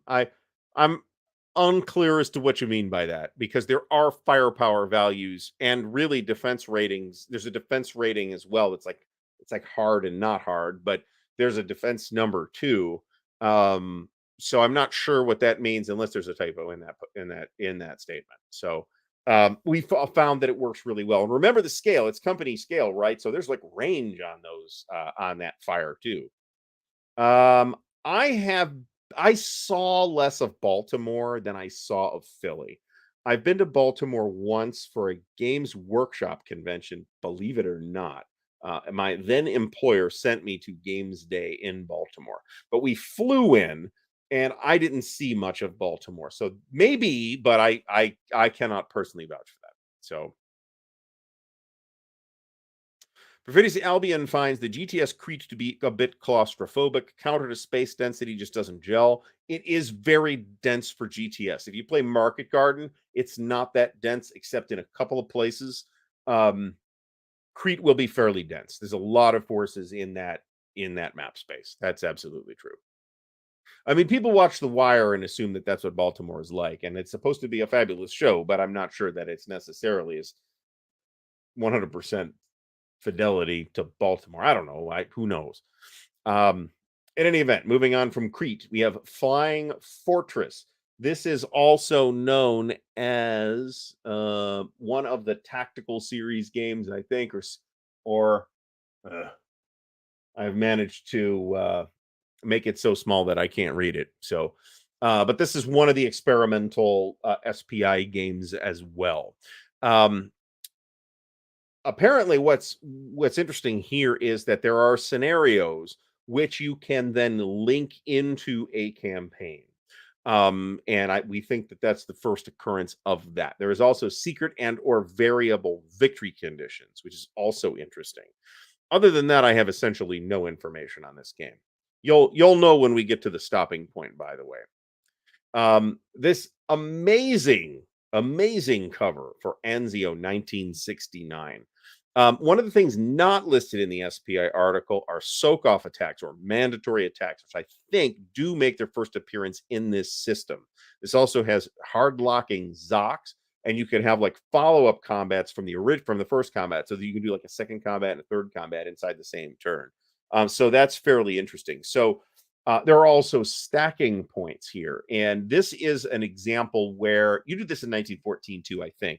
So this isn't the first appearance of this. Is where you have multiple steps per counter, and you actually change. A lot of the counters are 3 or 4 steps. So if you take the first step, you flip it over. If you take another step, you go find the equivalent counter that has 2 steps on it. You replace it with that. That's a bit of a hassle to play as a mechanism. There are a number of games that do that. Ted Racer's Glory 1914 Glory's End does that, and it's a very good game. But does it have fewer counters than Anzio? I'd say it's roughly comparable. My understanding, Anzio went through 4 different editions at Avalon Hill, and there's a unofficial 5th edition floating around, and then there's a sort of unofficial 6th edition that's actually called Italia, which was partially printed by C3I or RBM Studios or somebody. My understanding is that the 4th edition is the one to have. This is not the one that I had. I had the one with the landing craft on the front. That's the 3rd edition. The 4th one is the one that's obviously a Roger McGowan cover with the black cover and sort of the collage look to it. That's the best cover, and B, probably the best one to have. Now, I don't favor several of these mechanics. Okay, I think the multiple combats in a round, I think is probably better handled by a different turn scale, but that may slow the game down. I'm not a huge fan of really rigid Zocs. It's not a make or break feature for me. I actively, damn it, I actively don't like mandatory attacks. There are significant differences between at least the 3rd and 4th edition of Anzio. And Wade Moore is talking about, I think that if it's the 7th edition he's talking about is probably the one that's either called Italia or part of Italia. And it's called that because it is not just Anzio. Actually, even Anzio is not just Anzio, but it's got Sicily in it as well. So and that's interesting, but I came to the conclusion that I did not like this game particularly. I think there's again better games on the subject. Might take a look at Mark Simonich's upcoming Italian campaign games. I didn't think the counter colors were that bad. Certainly, they're not the powder pink and baby blue of the early Avalon Hill games. But nevertheless, mechanically innovative here. They were trying different stuff. Next up is the interesting innovation from Tom Shaw. This is not his first appearance, innovative thinker on the list either. This is the first game that has geomorphic maps that you can arrange in whatever configuration you want. It's almost as though we'll see that phenomenon again. How about that? Kriegspiel is famously considered kind of a turd that was like literally designed on the back of a napkin on an elevator ride or some similar story to that. But and it does not go for a lot of money. Do I? Yeah, I don't know where mine is, but it's around here somewhere. I do have a copy of this, and um, it's not my thing. And I think most people who bought it thinking it would be their thing based on the title and the fact that it was from Avalon Hill and they'd done all these other games in that space were disappointed by this because it just was a bad management of expectations. If you are interested, I see no reason to declare from first principles that this is a worse game than Maneuver, GMT's Maneuver. Um, but it's really not what you think it is, right? So everybody says it's terrible. I'm not quite convinced it's as terrible as everybody says. Let me put it that way. At one time, A4 Airman says at one time Avalon Hill was selling the Kriegspiel. It was advertised as the last copy for $100. Um, no, William Boardman, I don't believe that. I think they were pink even in the day. I mean, that may be a factor. Aging, it could be a factor, but they were still pink back in the day. A lot of people love Anzio, but those people tend to be playing the fourth edition or later. Let me put it that way. When I was in Philadelphia, it was a then record high 105 degrees. So we did not exit the convention center if I could help it at all. Yeah, see, this is the thing. Perfidious Albion was intrigued by Kriegspiel and was hoping it was based on actual trading material used by the Prussian General Staff.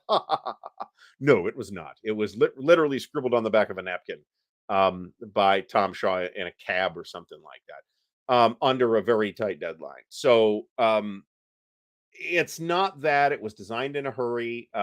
It's not a simulation of any kind. It's kind of an abstract strategy game in the same vein, but simpler as like the Tactics or Tactics 2. So not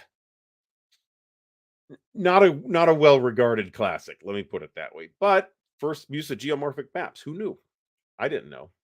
Panzer Blitz, tactical game number 3. The 1970 date is predicated on the tactical game number 3, which is how it was released by SPI and or Poltron Press. I think it was SPI at the time.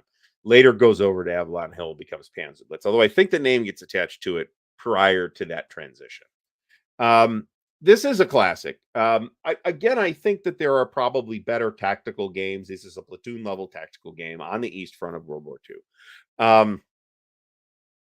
I literally had to make extra space for all the innovations that are included in this, including where's the list? Line of sight, right? The rules for this are famously convoluted in this game, but they're also tend to be the most complicated part of any game in which line of sight actually appears.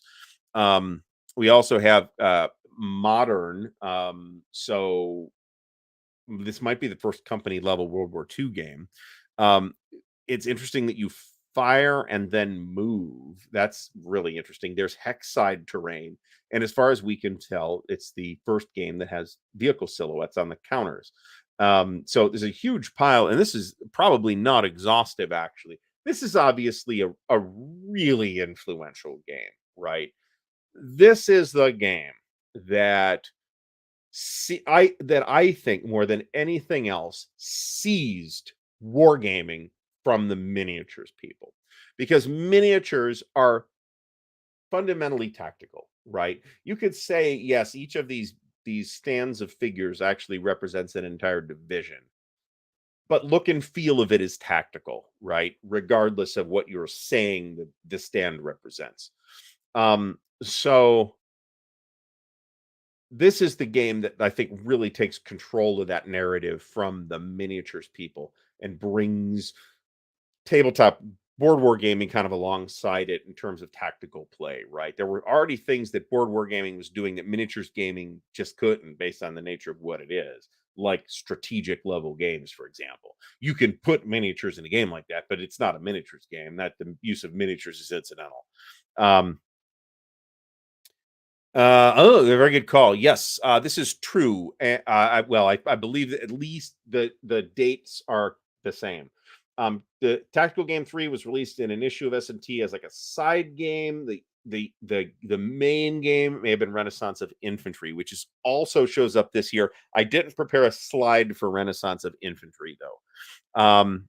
And that's a game that I think also brings into an innovation that like the first board war game with like panic and morale effects. Panzer is much more developed. Oh God, Christopher Smith asks if GMT's Panzer is pretty much Panzer Blitz. I would estimate that GMT's Panzer, assuming you're playing with all the optional and advanced rules and stuff like that, is about 2 orders of magnitude more complicated than Panzer Blitz. Panzer Blitz has like 4 or 6 pages of rules. It's literally not even a rule book, it's a rules sheet. So it's very simple. Now, in later additions to the not exactly a series like Panzer Leader and Arab Israeli Wars, they would add to that in an effort to smooth out the issues that the original had. This is another game that, for a different reason than something like Diplomacy, I do think that basically every wargamer should at least try to play Panzer Blitz. You don't have to try to, you will succeed at playing Panzer Blitz. It's got like 4 pages of rules. You should try this out. It's worth your time to have had that experience. Um, this is pretty much true too. I am really unclear from a branding perspective exactly what MMP is trying to do with the Panzer Blitz name, because they've released 2 games that say Panzer Blitz. There's Panzer Blitz Carentan and Panzer Blitz Hill of Death, and then there's the Panzer Blitz East Front that Sharon Boyd is working on that looks more in line with the original Panzer Blitz, and that's been in the works for a long time. So I'm just not clear, and I believe those are all different, and they're different from the original Panzer Blitz. So I'm really unclear as to exactly what MMP's brand vision for that is. I expect the answer is that there isn't one, and they're just dumbly mumbling about. Um, Panzer was designed by James Day Tobruk. We're just not going to get to Tobruk. Um, is Tobruk even on the list? I don't think it is. I'm going to give some highlights about the rest of the list because I don't think I have enough material up to 1975. I don't think I have enough material to justify an entire second episode on this. But since we have time, this is the last of this. Oh no, strategy 1, also 1970, is the last slide. This is also an SPI game, obviously. This has a decimal CRT, which is interesting. It has the first index in a war game, which is amazing. It's S&T here listed as a trans historical game. And I think the conceit here is that it covers basically all of human history from the ancient Mesopotamian era to 1984, which is interesting. Let's put it that way. Um, Tobruk, I don't know that it's a modern bucket of dice, but don't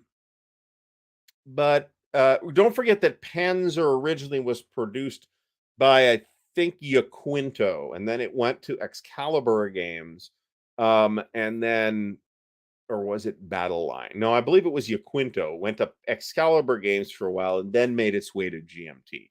And there were 3 games in that set: Panzer, Armor, and 88. Um, 88, I think, was the North Africa module, and we're just getting that now from GMT. It's a reasonably evolved system from where it originally was in the Aquinto days. So, hmm. um, somebody asked about a second drawing, and sure, let's do a second drawing. Am I ready to go on this? All right, because we all have Mark in our thoughts here. Hashtag go Mark for another drawing of a subscription to War Diary magazine. Now, once again, whoever wins is going to email me, preferably tonight, so I can get this information out to the fine folks at War Diary magazine, with your name and address, and your correct name and address. And I will get that info over to them. You will email me at ardwulfslair@gmail.com. That email address is in the ticker right this second. So, also, might as well give a shout out to the patrons of Ardwulf Slayer. Thank you for your support and encouragement. Without it, it would be much harder to do what we do with this channel. Let me put it that way. So, this will be our last giveaway of War Diary magazine for tonight. But again, remember that Mo's giving a bunch away on his channel tonight. So go tune in over there after you're done here. I am probably going to take the dog out after I'm done here and go to bed. That's kind of my intention. So, do I have? No, I do not. Anyway, Nordic Maelstrom has to obtain because he won last time. Yes, don't enter if you have already won. Please don't enter if you've already won, because I will make up scurrilous rumors about you. I guess we can talk. Let me walk us through, since this is a great time to do this. While entries add up here, I'm going to walk you through some of the highlights of some that I don't have slides for, starting with the Renaissance of Infantry, also in 1970. Leader units for command control. I'm not sure what exactly is meant by that. Panic and morale effects. 1971's USN is actually the first game with a numbered hex grid. I found that fascinating, actually. Nobody thought about that at the time. Also 1971, Lensman. SI is listed as the publisher. I'm not sure who that is, but I've heard of the game. This is going to be the Lensman by Phil Pritchard, I believe. And I believe it to be loosely based on the Doc Smith Lensman books. So, which I do like, very dated in so many respects, but I found them enjoyable nonetheless. Was said to be the first science fiction simulation, but clearly it's not the first science fiction board game. 1972's Napoleon at Waterloo, I think, is the first game that appears to have been designed as an introductory game. Hashtag GoMark to enter the drawing for War Diary magazine. I'm not sure that's true, but it's certainly the first game that was like explicitly said that on the packaging, right? Where they like publicized it that way. Oh, good Lord. Here's a really interesting piece. Actually, this is on my want list. I actually do want a copy of this. It was only available, as far as I'm aware, it was only available in the flat, but it was early enough that it was available in the white flat and then later in the clear black plastic tray with the clear lid. 1812. This is not a Dunnigan design. I don't recall who the designer is off the top of my head, but it's not Jim Dunnigan. And it's very interesting. Gilbert Collins has some video on it. It is two games in the same box on the same campaign, Napoleon's campaign in 1812, 1813 in Russia. And by 1813, they're kind of all dead. You know what I'm saying? There's on the one side, it's on a hex map, and on the other side, it's on an area map. That sounds fascinating, and I would love to take a look at that. Steve Parker says CSW Expo, it's so hot, walking to you is a pain. Oh, Jesus Christ, that sounds terrible.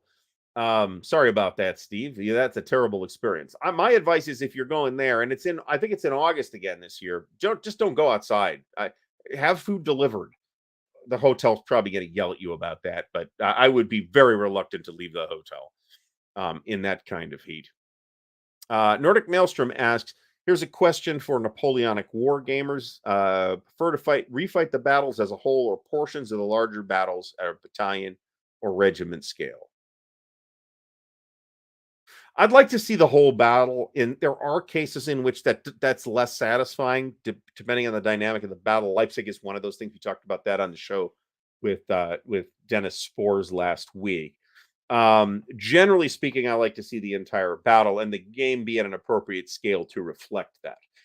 At the scale that La Bataille is, that doesn't make much sense. At the scale that the Library of Napoleonic Battles is, it makes a lot more sense. Let me put it that way. In general, though, the bigger the better. I'm cool with that. But for certain battles, it doesn't make that much sense. Very seldom do you see a lot of effort go into the entire other half of the French army that's still across on the other side of the river at Aspern-Essling, for example. Yeah, 1812 tends to go. I'll eventually find a copy for $50 or less. But this is not an atypical price, but it is a price that I am flatly unwilling to pay. All right. What else do we got here? Off-map displays. American. No, that's Flying Circus, actually. American Revolution and that's SPI's Flying Circus. Is showing plane-to-plane combat, but we did already kind of see that in Did I skip Midway somehow? Did I miss the slide for Midway, which is 1964? It's the first carrier battle game, secret deployment, and it's the first like carrier battle game where the air units are separate. Die rolls per turn. Ugh. This is not a good metric, unfortunately, in my opinion. Last call, hashtag go mark for the second of two drawings tonight for a subscription to War Diary magazine. Again, if you win, you will email me at ardwulflair@gmail.com and I will send your info to the very, very fine folks at War Diary magazine. Midway was adult battleship. Yeah, I think there's some. I think that I don't know what the date on Battleship was, but I'm pretty sure it's older than that. Um,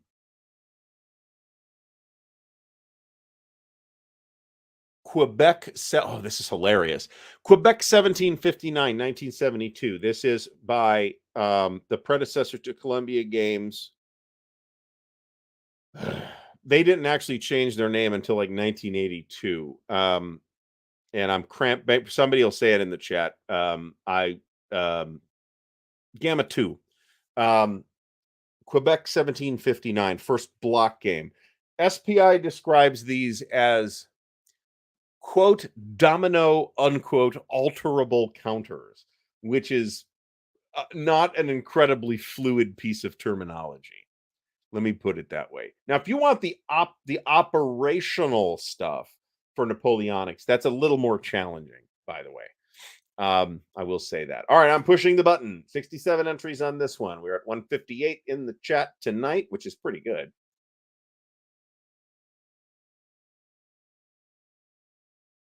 Lee Grant is our winner of subscription number 8 to War Diary magazine. Lee, please send me an email at ardwulflair@gmail.com with your info. And if you do that tonight, I will get it over to War Diary tonight, and they will get that. They will get that to work. So, congrats, Lee, for being our winner this evening. Winter War, which is actually the first. I don't remember the issue number, and it's not written down here. The first of these history of wargaming articles is actually in the S&T that contains the game Winter War. But there's also apparently the first random events table for a war game. I'm not sure I buy that either, but I'm willing to say that might be correct until I find contradictory information. Sniper, SPI Sniper 1973, individual man-to-man game. Certainly we had seen that in miniatures prior to that, and Opportunity Fire, so that's also fairly intriguing. Fall of Rome from 1973 is allegedly the first dedicated solitaire game. Not a game that a lot of people had fun with. Let me put it that way, but I don't know that it's that good.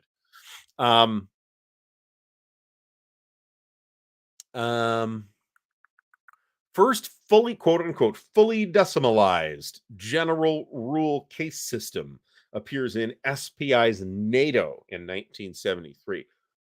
That's actually a little bit later than I think some of us would assume. Captain Nolan mentions S&T 33 as where Winter War first appeared. That goes for a decent change, more than I'm willing to pay for an issue of S&T. But somebody sent me a scan of that article, so thank you.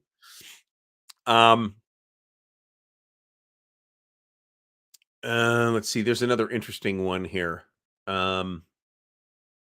Star Force 1974, three-dimensional movement.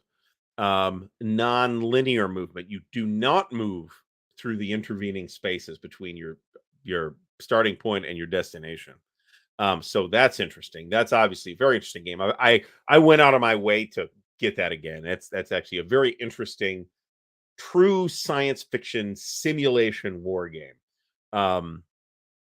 It's more that, and it's really good at that, than it is really good at being a fun game because it's a bit sloggy. It's all simultaneous plotted movement too. 7 days battles, different scales for different fronts. Europa series is apparently the first series of linked games. Now, does not say first monster game, and this may have been a sore point for SPI in 1975, actually. But Dragonok Austin is the first monster war game as well. Predates the other two, La Bataille de la Moskva and War in the East first edition by about a year. Um,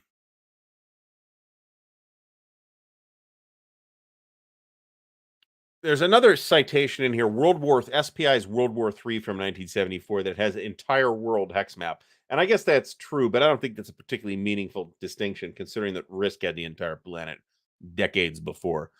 Frederick the Great, asymmetric sequence of play and a prisoner exchange.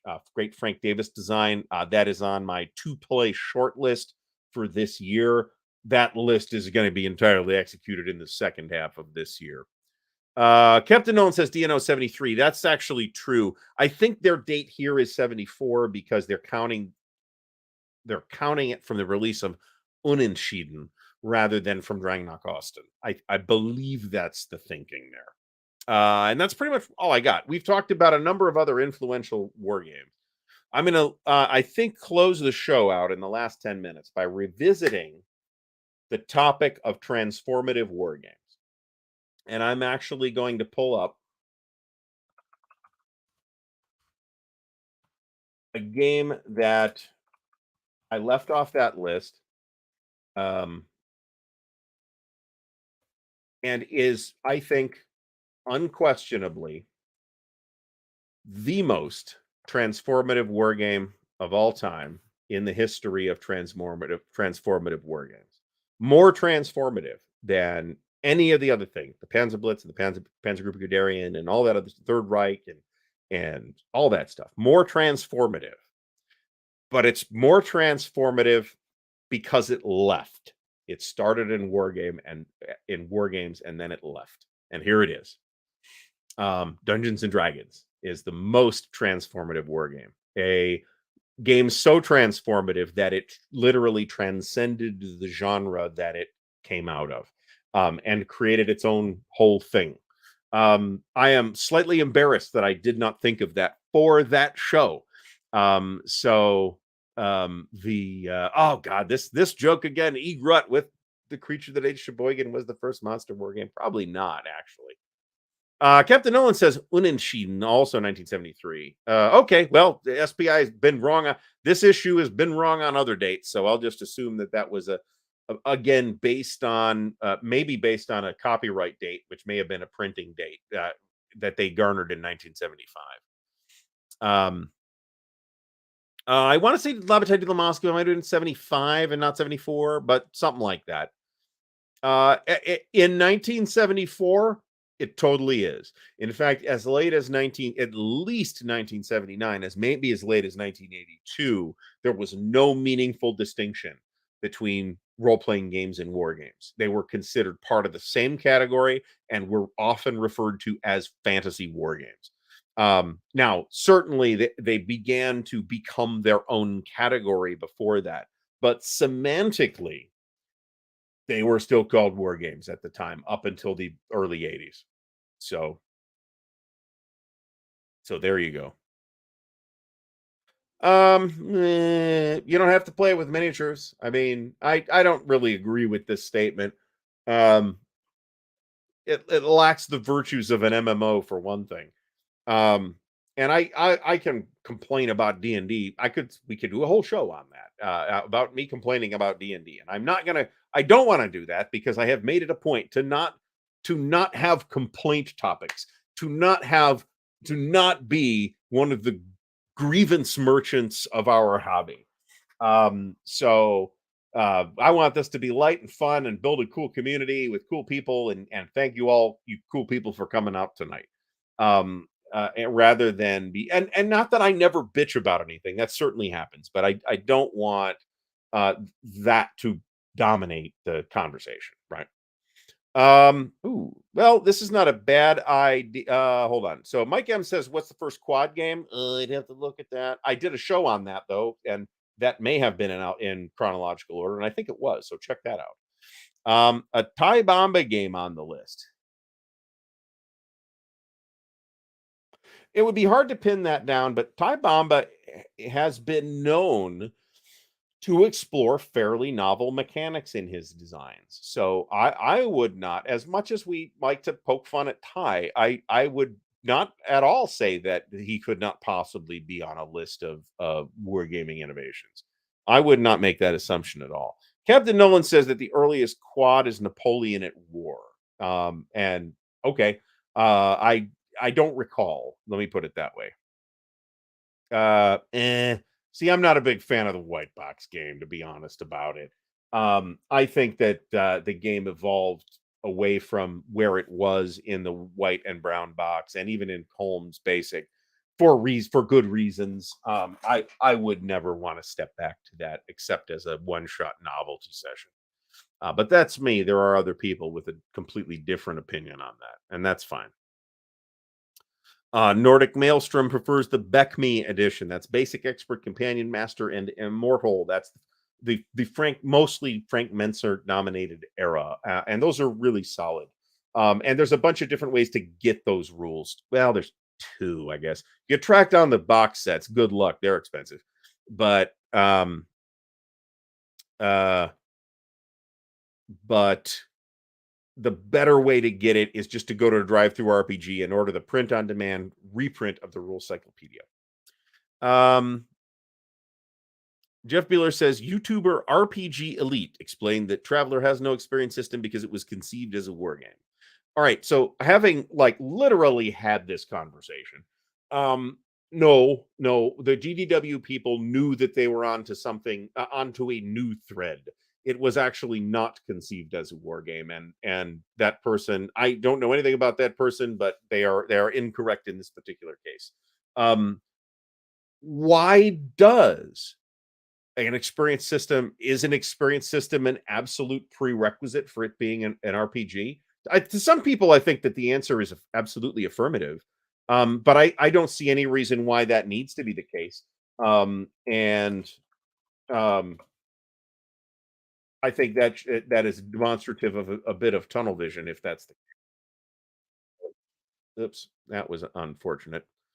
That's RPG Elite. I actually I am subscribed to this individual, and he does have a good channel, but I think he's wrong about that. But to be fair, that is a thing that a lot of people had expressed as a thing they didn't like about Traveler is there aren't experience rules in Classic Traveler. So there's that, right? Um, yeah, you can get this electronically, the rule cyclopedia, and it's the Beckme rules pretty much. The complete Beckme rules missing most of the Immortals material, but you don't really need that anyway. 'Cause it's kind of dumb.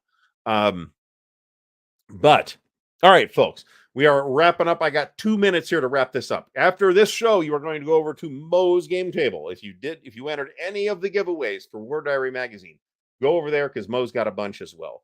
And it's going to be very interesting.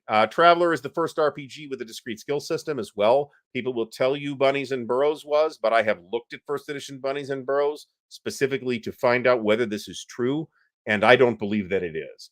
The first mature skill system shows up in RuneQuest in 1978, but the first skill system shows up in Traveler. Traveler is also the first life path character creation system. So there's that. So Paul West, thanks very much. Thanks for coming out. Everybody, thanks for coming out.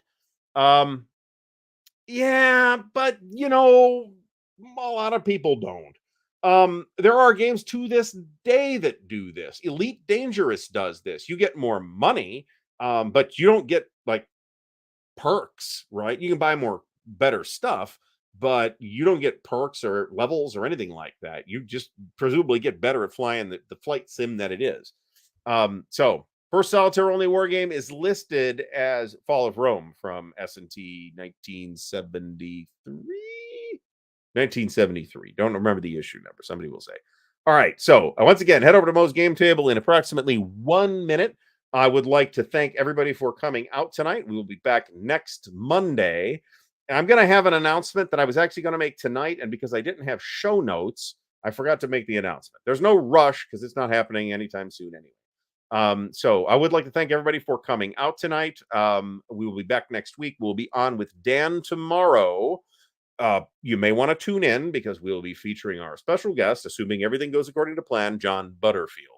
So that'll be very exciting when if John is able to make it. So tune in tomorrow. I'm going to try and get that set up tonight so I can send all the links out tonight because I'm probably going to be on the road tomorrow. So once again, everybody, thanks for watching. Have a great night.